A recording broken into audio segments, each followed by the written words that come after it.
تو یاد رکھو آپ کا غربت کا دعویٰ یہ اس میں آپ کی رائے کا اعتبار نہیں ہے، کیونکہ ہمارے سابق صدر بھی اپنے آپ کو کیا سمجھتے ہیں؟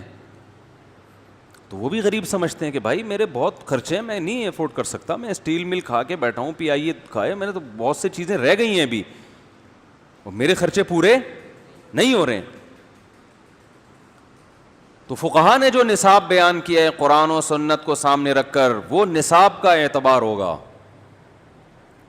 کہ آپ کی تمام ضرورت کے جو بیسک خرچے ہیں وہ نکال کر اگر آپ کے پاس اتنا مال بچتا ہے جس پہ زکوٰۃ واجب ہو جاتی ہے 52.5 تولہ چاندی، تو اس کا مطلب آپ شریعت کی نظر میں کیا ہیں؟ مالدار ہیں، کیونکہ مالدار نہ ہوتے تو اسلام آپ پہ زکوٰۃ کو لازم نہ کر رہا ہوتا، زکوٰۃ تو مالداروں میں فرض ہے نا۔ اس لیے علماء نے ایک نصاب بیان کیا ہے قرآن و سنت میں غور کر کے کہ سونا، چاندی، مال تجارت، کیش رقم اور وہ سامان جو پورے سال بھی استعمال نہ ہو، تو یہ تمام چیزیں اضافی ہیں۔ گولڈ کیا ہے بھائی؟ بولتے کیوں نہیں؟ اضافی ہے۔ آپ کے پاس اگر گولڈ ہے تو آپ کہہ سکتے ہیں کہ میں نے آڑے وقت کے لیے رکھا ہوا ہے، تو جو چیز آڑے وقت کے لیے رکھی ہوتی ہے وہ گریبی ہوتی ہے، اور جو آڑے وقت میں جو آڑا وقت کہتے کس کو ہیں؟ پہلے تو یہ سمجھ لیں، آڑے ترچھے کی ڈیفینیشن معلوم نہیں ہے لوگوں کو، تبھی تو آڑے ترچھے ہو رہے ہیں۔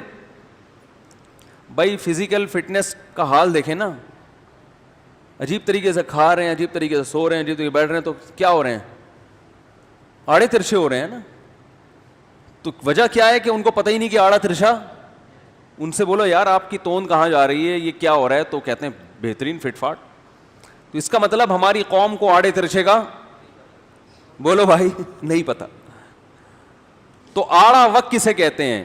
آڑا وقت کی ڈیفینیشن یاد رکھیں، آڑا وقت اسے کہتے ہیں کہ آپ کے پاس کھانے کو روٹی نہ ہو، پہننے کو، بولتے کیوں نہیں بھائی، لباس نہ ہو، رہنے کو گھر، ذاتی گھر نہیں، گھر نہ ہو رہنے کو۔ یہ تین چیزوں میں سے ایک چیز شارٹ ہو گئی تو سمجھ لو آڑا وقت آ گیا۔ تو فقہا بیان کرتے ہیں اگر آپ کے پاس رہائش کے لیے گھر ہے، چاہے اپنا ہو چاہے کرائے پر ہو، آپ کے پاس پہننے کے لیے کپڑے موجود ہیں، اور ایسے کپڑے جو سال میں ایک دفعہ بھی استعمال ہو جاتے ہیں، کتنا فقہا نے بڑا ظرف کیا اور کتنی بڑی گنجائش دی کہ بھئی وہ کپڑے ضرورت میں داخل ہیں جو سال میں ایک دفعہ بھی استعمال ہو رہے ہیں، حالانکہ ضرورت میں وہ داخل ہوتے نہیں ہیں، لیکن سال میں ایک دفعہ بھی ایک کپڑا استعمال نہیں ہو رہا، تو اس کو آپ ضرورت میں کیسے شامل کر سکتے ہو؟ ارے کل کسی نے مسئلہ پوچھا کہ میرے گھر میں کچھ برتن رکھے 29 سال سے، جو 29 سال سے استعمال نہیں ہوئے، تو کیا مجھ پہ قربانی واجب ہے؟ میں نے کہا ان برتنوں کو کی قیمت اگر 52.5 تولہ چاندی کے برابر ہے تو قربانی، بولتے کیوں نہیں بھائی، واجب ہے، کیونکہ یہ ضرورت سے زائد سامان ہے۔ اس کے ضرورت میں داخل نہ ہونے کی سب سے بڑی دلیل یہ ہے کہ پورا سال گزر گیا اور یہ استعمال نہیں ہوئے۔ بھائی سردی آئی، بعض برتن ممکن ہے سردیوں میں استعمال ہوتے ہیں، وہ گرمیوں میں استعمال، سوپ کے پیالے جو ہیں سردیوں میں استعمال ہو سکتے ہیں، گرمیوں میں استعمال کہہ سکتے ہیں نا ہم۔ بہت ہی لینڈ لارڈ اگر زندگی بھی دیکھی جائے نا، بہت ہی لگژری لائف بھی دیکھی جائے جو لینڈ لارڈ کی ہوتی ہے، اس کے حساب سے بھی کم از کم سال میں ایک دفعہ تو برتن کا استعمال ہو جانا چاہیے نا۔ سال میں ایک بار بھی استعمال میں نہیں آیا، اس کا مطلب یہ آپ کی ضرورت میں داخل نہیں ہے، یہ عیاشی شو کے لیے کہ مہمان آئیں گے دیکھیں گے برتن بھی ہمارے گھر میں۔ تو میں نے کہا 29 سال سے جو برتن رکھے ہوئے ہیں ان کو عجائب گھر میں آپ جمع کرا دیں، ٹکٹ لگا دیں آثار قدیمہ کے برتن، اور اس پہ لکھ دیں کہ یہ وہ برتن ہے جس میں قائد اعظم کو ہم نے چائے پلائی تھی۔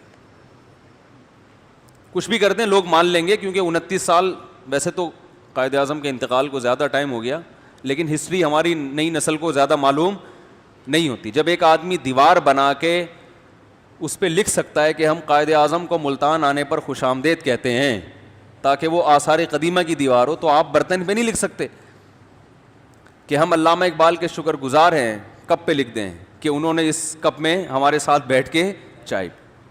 تو 29 سال سے تھوڑا ہی پیچھے رہ گیا۔ تو آڑا وقت کا مطلب کھانے کو روٹی نہ ہو، پہننے کو لباس نہ ہو، رہنے کو بولو بھائی گھر نہ. پھر بھی فقہاء نے اور مزید وسعت کی ہے کہ وہ چیز جو سال میں ایک بار بھی استعمال نہیں ہو رہی تو وہ ضرورت میں داخل نہیں ہے, وہ اضافی ہیں. تو اضافی چیزوں پہ قربانی ہوتی ہے. گاڑی آپ کے پاس کتنی بھی لگژری ہو لیکن استعمال میں ہے تو شریعت فرض کر لیتی ہے چلو یہ بھی تمہاری ضرورت کی چیز ہے, استعمال کی چیز ہے. کتنا بڑا ظرف, اس کے بعد بھی آپ کہہ رہے ہو کہ مجھ پر قربانی واجب نہیں ہے, حالانکہ آپ کے پاس گولڈ رکھا ہوا ہے, 3-4 تولے سونا رکھا ہوا ہے. لوگ کہتے ہیں بھائی 2-3 تولے سونا وہ تو آڑے وقت کے لیے ہے نا. تو بھائی آپ پر آڑا وقت نہیں آیا. آپ صبح 2 پراٹھے کھائے آپ نے, دوپہر آپ کبھی پیزا کھا رہے ہو, کبھی برگر کھا رہے ہو, انڈے والے برگر کی بھی نوبت نہیں آتی. رات کو آپ پھوڑتے ہو طبیعت سے, اس کا مطلب آپ پہ آڑا وقت نہیں آیا. جن چیزوں کو آپ آڑا کہہ رہے ہو وہ اللہ کی نظر میں آڑے نہیں ہیں. آپ کہہ سکتے ہو یار وہ بچے کی اسکول کی فیس بھرنی ہے میں نے, یہ آڑا وقت ہے, ابھی تو بچے کو انجینئرنگ کرانی ہے تو اس کے لیے میں گولڈ رکھا ہوا ہے تاکہ پہلے سیمسٹر کی فیس جائے گی. اللہ اس کو آڑا وقت, پھر تو سارے آڑے وقت میں ہی ہیں. ارے آفیسر لیول کے لوگ تو معاشرے میں کم ہوتے ہیں نا بھائی, 90-95% لوگ عام ہوتے ہیں, 5% لوگ آفیسر لیول پہ پہنچتے ہیں. تو کیا 95% لوگ جو انجینئر یا ڈاکٹر نہیں بن رہے یہ سارے آڑے وقت سے گزر رہے ہیں کیا؟ کیا ہو گیا بھائی؟ یہ تو اللہ پہ الزام ہے. اللہ تو نے انسانوں کو پیدا کیا, 95% کو کبھی آڑے وقت سے تو نکالتا ہی نہیں ہے, 5% کو عیاشی میں لگا دیا. جبکہ اللہ کیا کہتا ہے, وما من دابۃ الا علی اللہ رزقھا, انسان کی بنیادی ضرورتیں میرے ذمے ہیں. تو یہ کیسے ذمے ہیں کہ 5% لوگوں کو تو نے ڈاکٹر انجینئر بنا دیا, 95% کو وہ ٹماٹر بیچ رہے ہیں. تو اس کا مطلب اللہ ٹماٹر بیچنے والے کو آڑے وقت میں سمجھتا ہے ہی نہیں. بہت مشکل ہے سمجھانا. شکر ادا کرو, شکر. اگر اسکول کی فیسیں نہیں ہیں کوئی ٹینشن لینے کا نہیں ہے, کھانا پینا بچے کا ہو رہا ہے نا, قد بڑھ رہا ہے اس کا, تو بس اللہ نے فل عیاشی میں رکھا ہوا ہے آپ کو.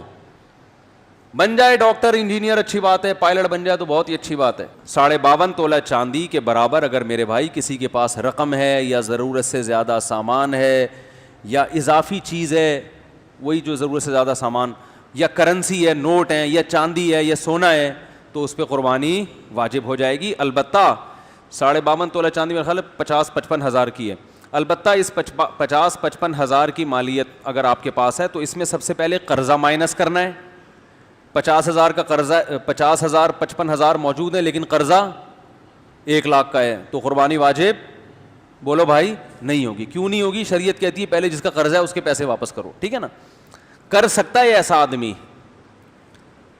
بھائی قرضہ والا اگر مانگ نہیں رہا, اس کو اجازت دے رہا ہے یار کوئی بات نہیں اگلے سال دے دینا, 6 مہینے بعد دے دینا, تو آپ کر سکتے ہیں, کریں گے تو ثواب ملے گا. لیکن اگر وہ مانگ رہا ہے پیسے تو پھر شریعت میں اس کا حق پہلے ہے, تو واجب نہیں ہے. لیکن یا قرضہ تو نہیں ہے لیکن ابھی بیسک خرچے گھر کے نکلنے ہیں, گیس, بجلی کا بل, راشن, یہ خرچے کیا ہوتے ہیں؟ یہ بیسک خرچے ہوتے ہیں نا. تو یہ خرچے آپ نے کیا کرنے ہیں؟ نکالنے ہیں. کیونکہ آپ 50-55 ہزار ہیں اور ایک بکرا لے آیا 25,000 کا, اور پتہ چلا کہ نہ گیس بجلی کا بل دینے کے قابل رہے نہ گھر کے راشن کے, تو بیگم بولے گی یہ بکرا خود ہی کھا لو, پکائیں گے کس میں اس کو؟ تو یہ بھی استطاعت نہیں ہے, اس کی علامت ہے کہ اس میں استطاعت نہیں ہے. تو یہ بیسک خرچے نکال کے بھی اگر 52.5 تولہ چاندی کے برابر رقم بچتی ہے تو پھر آپ بآسانی قربانی کر سکتے ہیں.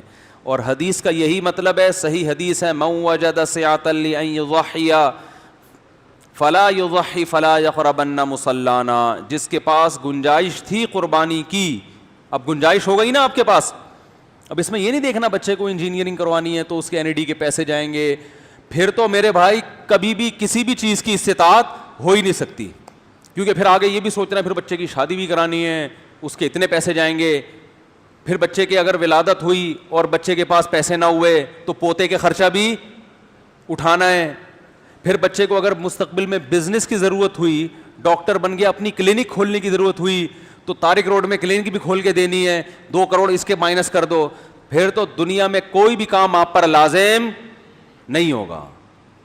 اس لیے بس کھانا پینا لباس یہ ہے, باقی سب غریبیاں ہیں, باقی سب کیا ہیں, غریبیاں. تو اب کیا ہے کہ آپ نے یہ سارے خرچے نکالے, دیکھا بھائی ابھی بھی پیسے بچ رہے ہیں, تو نبی نے فرمایا جس کے پاس سعاتن بھی ہے سعاتن بھی ہے, سعاتن زیادہ بہتر ہے یا سعاتن یہ اس وقت ذہن میں نہیں ہے, تو جس کے پاس گنجائش تھی قربانی کی اور اس نے قربانی نہیں کی, وہ ہماری عیدگاہ کے قریب بھی مت پھٹکے. اور قربانی کے لازم ہونے کی ایک اور دلیل یہ بھی ہے کہ آپ صلی اللہ علیہ وسلم نے فرمایا جس نے عید کی نماز سے پہلے قربانی کی وہ گوشت ہے, وہ قربانی نہیں ہے, اسے چاہیے کہ وہ نماز کے بعد دوبارہ کرے. اگر یہ محض ایک مستحب عمل ہوتا تو آپ دوبارہ کرنے کا حکم دیتے, کہتے چلو ویسے بھی نفل چیز تھی, نیت کا ثواب تمہیں مل گیا ہے. ایک صحابی نے علم نہ ہونے کی وجہ سے بقرعید سے پہلے قربانی, نماز عید سے پہلے قربانی کر دی, تو آپ صلی اللہ علیہ وسلم نے فرمایا, انہوں نے کہا ان کو آپ نے اجازت دے دی کہ تمہارے لیے کافی ہے, تمہارے بعد کسی اور کے لیے کافی نہیں ہوگی. تو کافی نہ ہونا اس کی علامت ہے کہ یہ حکم معمولی حکم نہیں ہے. اور قرآن میں اللہ نے فَصَلِّ لِرَبِّكَ وَانْحَرْ, اپنے رب کے لیے نماز بھی پڑھیں, وَانْحَرْ اور قربانی بھی کریں. امام ابو حنیفہ کی دلیل سمجھنا آسان کام نہیں ہے. آج بہت سے پوسٹیں اس پہ چل رہی ہیں کہ قربانی لازم نہیں ہے, فلاں صحابی کا قول, فلاں تابعی کا قول. یہ تمام اقوال غربا اور مساکین کے بارے میں ہیں کہ ہر ایک پر واجب نہیں ہے.